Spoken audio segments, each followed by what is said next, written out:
Okay, so ito siya guys, makikita nyo, tinanggal na yung pinaka ano niya, pickup generator. So kung magwa-wiring kayo ito, kailangan na buksan nyo talaga itong kanyang distributor cap assembly. Kasi pag hindi nyo na mabuksan yan, although pwede man magkapare-pare, magkabaligtad itong pagkabit nyo ng positive, naman siya, pero mas better talaga kung makikita nyo yung sign nyo, makita mo yan, may nakalagay dyan na C. Ibig sabihin ng C, ibig sabihin yan, ano yan, common ground. And then yung B, ibig sabihin battery.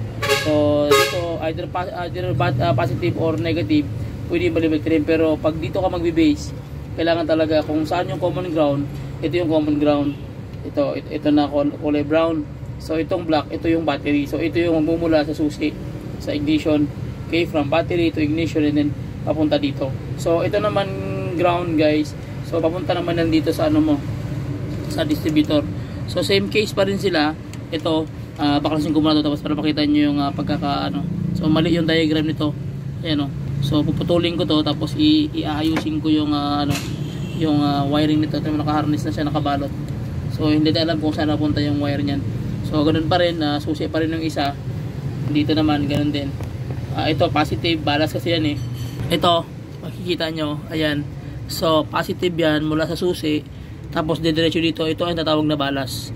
From 12 volts, ibig sabihin dadaan sa balas para instead na 12 volts magiging 9 volts na lang yung palo ng kuryente. So pagdating dito sa balas niya, so didiretso niya dito sa positive side.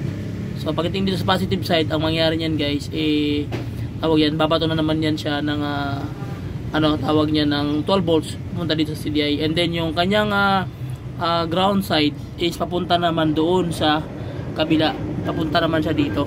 Yun ang connect yung sa C, yung ground niya, yun ang papunta dito sa ground ng CDI. Okay, so ikabit ko muna guys para makita nyo talaga yung pagkakasistema.